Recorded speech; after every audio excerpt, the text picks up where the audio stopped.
Watching the exit of OnePlus from the US and European markets has been something else to behold, and with them leaving behind fans in those markets, the question arises, what phone could I replace my OnePlus with? Well, I'm here to answer that question with 5 phones that OnePlus users should buy now. First up on the list is the Galaxy S26 Ultra. Now look, I know I can already hear people saying, it's a pretty expensive option, but here's the thing.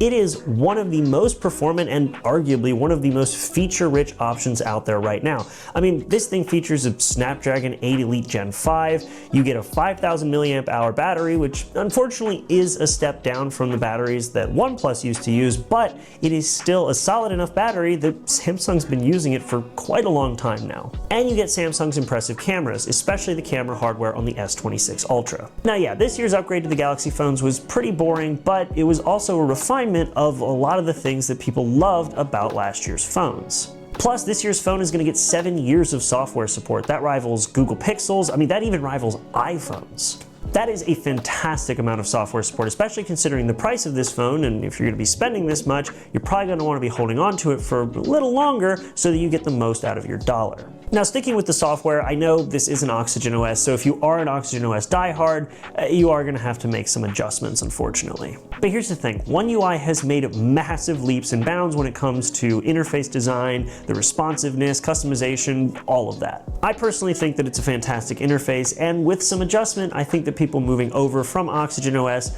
will be able to adapt to One UI.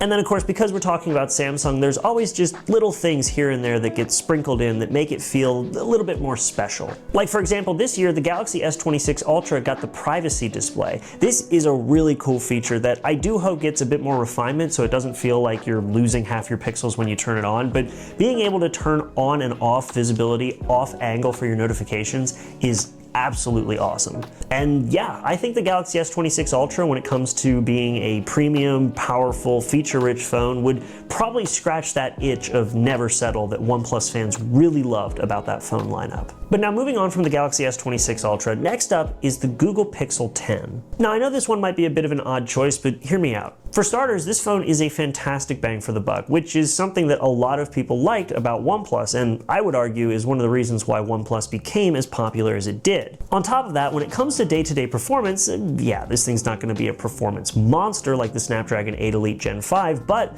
the Google Tensor G5 is still a very competent chip. Plus, while Samsung's camera technology is good, the way that Google handles cameras in the Pixel is borderline legendary, and it stays that way for a very long time. Like, I still personally use a Google Pixel 6 Pro as my day-to-day shooter. It is just that good. And lastly, when it comes to software and AI, the Google Pixel has some of the best across all the options that I'm going to talk about today. You've got things like Google Material 3 Expressive combined with Google's stock Android experience on not just the interface, but Google Apps. You also get day one software updates and Pixel exclusive features. Plus, Google's implementation of Gemini in Android combined with those Pixel exclusive features have been basically class leading. So if you're not quite looking to go super premium, but you are still looking for something more flagship-esque, this would definitely be a good option. But then what would be the next option? Well, the next option is going to get us a little closer to OnePlus's origins, since it's the phone company started by OnePlus's co-founder, but also it's going to be a little more mid-range. The Nothing Phone 4a Pro really is a good mid-range phone that offers a lot at a surprisingly reasonable price. I mean, for $450, that definitely classifies as mid-range, but this thing really is feature-rich. I mean, we're talking a 6.83-inch AMOLED display at 144 Hz, we've got a Snapdragon 7 Gen 4, and a pretty unique design. I've personally always been a bit of a fan of what OnePlus has tried to do across their phones, and I also love the fact that like basically none of their phones across the generations ever look the same. Like every single one of them is a different design, and I kind of love that. Plus, I also just kind of love that little screen on the back. It's just a cool touch. And then on the software side of things, if One UI or stock Android really isn't your thing, Nothing OS is actually a pretty nice breath of fresh air. This flavor of Android definitely puts a lot of effort into simplicity, which I like,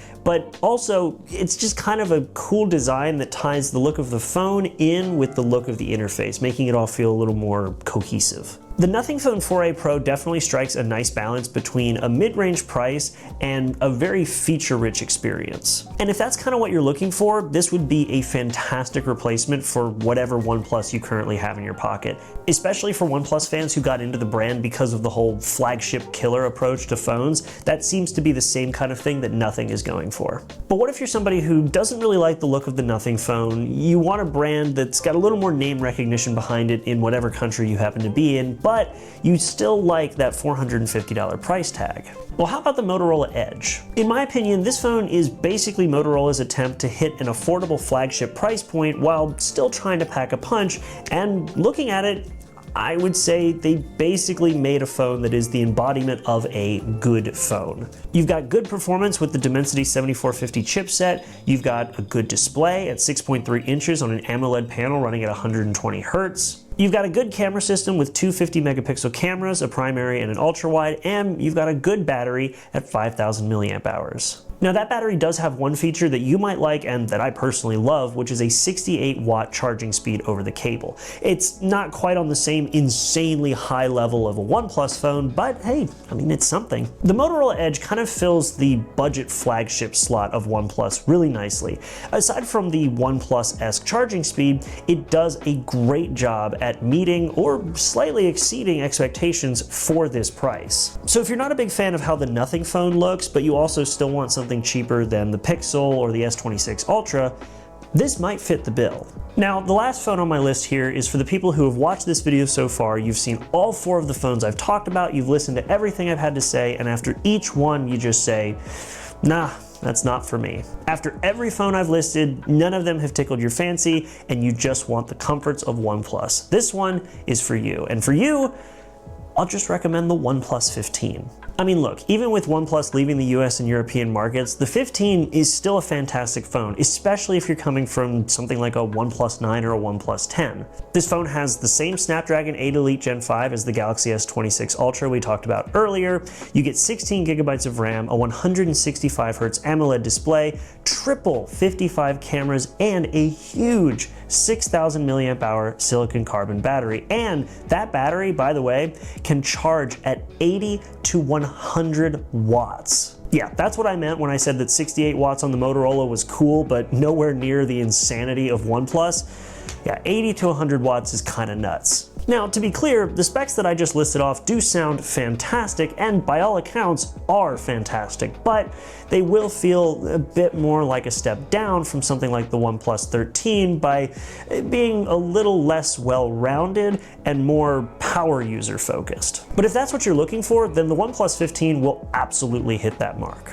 However, it will somewhat miss the mark if you prefer something more along the lines of the OnePlus 13. That being said, looking at the OnePlus 15 and seeing what OnePlus was capable of in this phone just makes it all that more of a shame that they are leaving the US and European markets. Now, with all that being said, I do want to voice my biggest concern with this phone, which is software support, since again, OnePlus is leaving this market, and so these phones are going to have to continue to get software updates even if other phones aren't being sold by this company in the US and European markets. OnePlus has said that it'll stick to its original software support time, which means that the OnePlus 15 will be supported until 2031.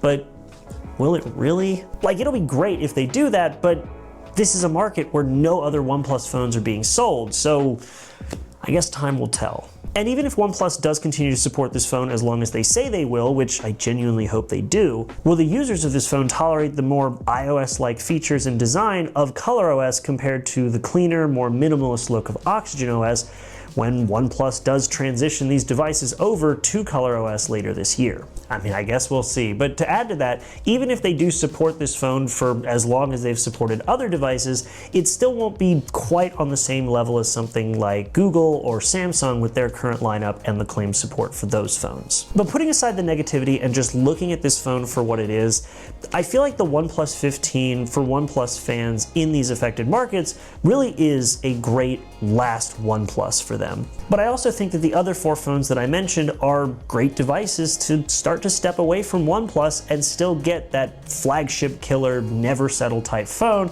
that everybody who has a OnePlus just loved about those phones. At the end of the day, it really is sad to see OnePlus leaving these markets, but it is nice to know that there are at least still some phones out there that are potentially worthy replacements that will check any of the number of boxes for the features that OnePlus users loved. Either way, that's been it. Thank you so much for watching this video. I hope you enjoyed it. If you did, definitely make sure to like and subscribe to Android Authority for more content like this. And if you want to leave a comment letting me know any phones you might want to add to the list, definitely do that down below. And aside from that, this has been Garrett with Android Authority. Thanks again for watching, and I'll see you in the next one. Make sure to be there and have a good one.